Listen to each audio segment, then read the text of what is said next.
Assalamualaikum warahmatullahi wabarakatuh. Kita sudah sebelumnya dengan bagian ketiga, sekarang bagian keempat dari tema ini. Allah adalah sebaik-baiknya pelindung dan sebaik-baiknya penolong. Ada dalam Ali Imran 173 atau Al-Anfal ayat 40. Cara Allah memberi pertolongan bukanlah seperti manusia menolong sesama. Ketika kita duduk di pinggir jalan dan tangan kita menengadah untuk meminta-minta, seketika itu juga di tangan kita ada selembar uang diberi oleh orang yang lewat di jalan. Allah menolong tak terbatas ruang dan waktu, dan selalu akan memberi yang terbaik untuk kita. Tersirat dalam Al-Quran, Allah memberi pertolongan kepada kita akan lebih berkesan karena Allah akan memberi pertolongan indah pada waktunya. Quran surat Al-Isra ayat 81. Pertolongan Allah indah pada waktunya dalam agama lain tersirat pada Bible Ecclesiastes 3:11. Tapi dalam agama Islam tersirat yakni surat Al-Isra ayat 80-81. Ayat-ayat ini hanya dapat dipahami apabila kita mempelajari sejarah. Perlindungan dan pertolongan Allah kepada manusia di dunia ini bisa melalui sesama manusia, melalui binatang, tumbuh-tumbuhan, atau benda-benda mati. Bisa sekarang, bisa besok, atau nanti yang kita belum tahu waktunya. Melalui manusia misalnya dalam bidang rohani, melalui khotib, dalam bidang kesehatan melalui dokter, bidang keamanan melalui polisi, dan lain-lain. Melalui benda mati misalnya terhindar dari bencana atau kecelakaan. Kapankah waktu yang tepat untuk keinginan kita terkabul? Lihatlah sejarah perjuangan Islam. Baru pada tahun 8 Hijriah, Mekah bisa ditaklukkan setelah Al-Quran dan Al-Hadis lengkap. Sebetulnya setelah Perang Badar pun, tahun Hijriah itu, bila Allah menghendaki, itu mudah saja. Tapi Allah memberikan waktu yang terbaik untuk umat Islam agar ajarannya sempurna. Untuk selalu mendapatkan perlindungan dan pertolongan Allah, maka Allah memerintahkan kepada Nabi Muhammad mengajak umatnya agar selalu berdoa dan bekerja keras atau berjuang melalui azan atau pemberitahuan atau proklamasi. Azan dalam bahasa Inggris proclaim. Seruan azan secara kontekstual adalah marilah salat dan marilah menang. Namun secara konseptual, marilah berdoa dan marilah bekerja keras. Namun sayang kebanyakan media massa Indonesia menerjemahkan seruan azan dengan marilah melaksanakan sholat dan marilah menuju kemenangan. Sehingga suara azan itu hanya sekedar bunyi tanpa arti karena tidak dapat dimengerti dengan mudah oleh sebagian besar umat Islam. Tidak ada masalah perbedaan itu, yang penting adalah tujuannya sama. Ya, tapi sebaiknya di Indonesia media massa atau stasiun radio atau TV daerah setempat yang aktif mengumandangkan azan agar efektif bisa dimanfaatkan oleh masyarakat banyak. Kalau stasiun TV pusat hanya dimanfaatkan oleh masyarakat ibu kota yang penduduknya 10 juta kurang lebih dari 250 juta penduduk Indonesia. Di luar ibu kota suara azan bukan waktu salat. Di wilayah barat ibu kota belum waktunya azan, dan di timur ibu kota sudah kelewat waktunya. Azan atau proklamasi perjuangan Islam ini adalah masukan dari Abdullah bin Zaid dan dikumandangkan oleh Bilal bin Rabah. Bila proklamasi Indonesia disambut dengan ucapan merdeka, merdeka, merdeka. Ketika Bilal mengumandangkan proklamasi ini, disambut dengan gegap gempita oleh para hadirin dengan ucapan tamat. Tamat. Tamat artinya perfect atau sempurna. Bila proklamasi kemerdekaan Indonesia itu agar kita tidak dijajah lagi oleh penjajah, oleh bangsa lain, maka proklamasi perjuangan Islam adalah agar kita tidak lagi kembali ke zaman jahiliyah, zaman yang hampir semua orang meninggalkan Tuhan. Itulah sekilas peristiwa yang melatar belakangi munculnya suara azan atau konteks dari azan. Sekilas konsep azan atau makna yang tersirat di dalam teks tersebut adalah bahwa dalam perjuangan hidup ini kita harus selalu ingat kepada kekuasaan Allah. Allahu Akbar, Allahu Akbar. Dan meyakini bahwa Allah mengatur kehidupan kita untuk keselamatan kita.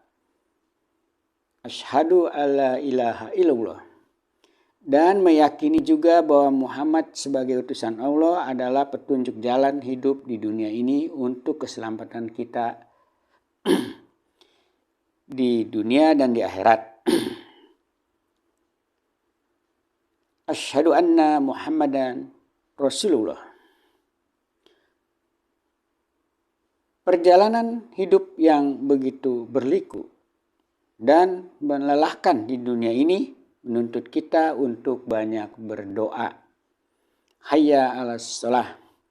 Dan untuk mencapai kebahagiaan hakiki menuntut kita untuk bekerja keras. Hayya 'alal falah. Dan ingatlah Allah Maha Kuasa atas segalanya. Allahu Akbar, Allahu Akbar. Dia akan membimbing kita bila kita selalu bersamanya. La ilaha illallah.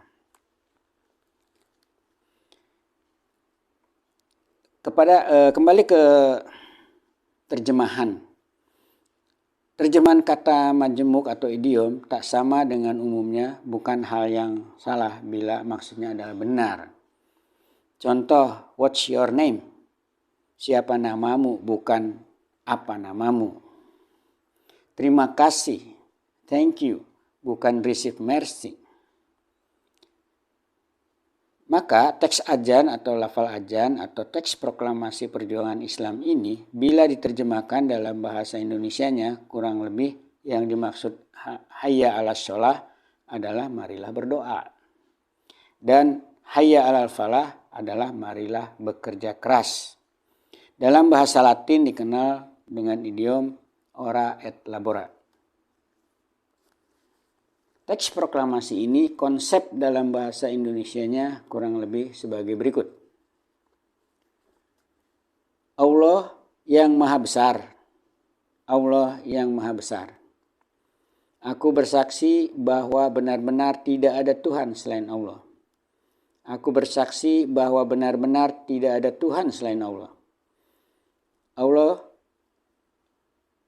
Aku bersaksi bahwa benar-benar Muhammad adalah utusan Allah. Aku bersaksi bahwa benar-benar Muhammad adalah utusan Allah. Marilah berdoa, marilah berdoa. Marilah bekerja keras, marilah bekerja keras. Allah yang maha besar, Allah yang maha besar. Tidak ada Tuhan selain Allah.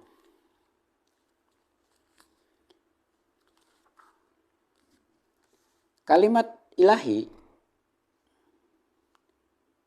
berdoa dan berjuang adalah penyatuan diri kita dengan Tuhan agar manusia selalu mendapatkan taufik dan hidayah. Taufik itu saran, hidayah itu arahan.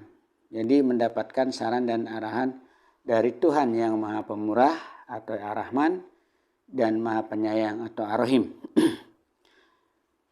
Dan manusia juga harus memiliki keseimbangan hidup di dunia ini. Jika hanya berdoa, mungkin kita terjerumus dalam kemunafikan, berdoa tapi tidak ada implementasi sehari-hari.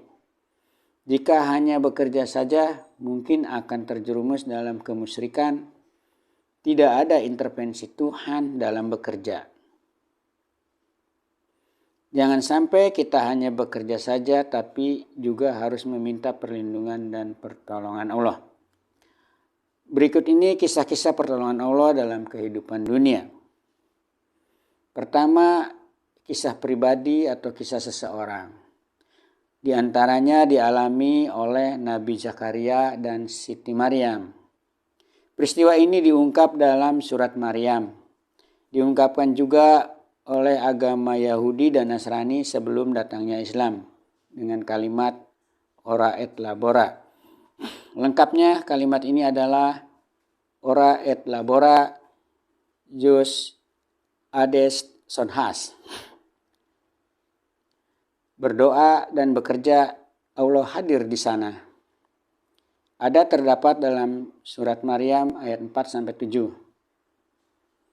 Ora et labora Deus ades sinemora. Berdoa dan bekerja, Allah hadir tanpa terlambat. Ada dalam surat Maryam ayat 22-25.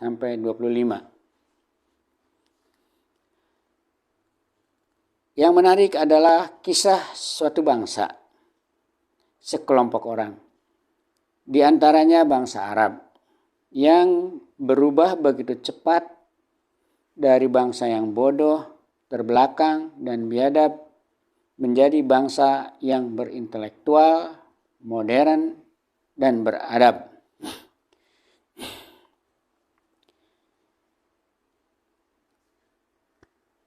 Allah telah memberikan perlindungan dan pertolongan kepada bangsa Arab yang dipimpin oleh Nabi Muhammad Sallallahu Alaihi Wasallam. Memerlukan waktu hanya 20 tahun dari semenjak Muhammad bin Abdullah atau kita singkat MBA menerima wahyu sebagai Rasulullah 610 Masehi. Nah, ini tersirat dalam surat pertama turun yaitu Al-Alaq ayat 1-5. Sampai Fatu Mekah 630 Masehi. Nah, berkaitan dengan peristiwa Fatu Mekah, Presiden MBA Muhammad bin Abdullah membuat pernyataan di ibu kota negara Madinah untuk memberi hak hidup, life, hak kebebasan, liberty, dan hak berbahagia, happiness, bagi seluruh rakyat. Tidak ada kebencian, no malice, dan tidak ada permusuhan, no hostile. Pernyataan itu membuat rakyat sadar akan pentingnya agama Islam membawa kedamaian. Nah, tersirat dalam surat terakhir turun yaitu An-Nasr ayat 1-3. Nah, demikianlah dari kami. Apabila ada kesalahan adalah karena kekurangan kami, apabila ada kebenaran adalah dari Allah Subhanahu wa taala.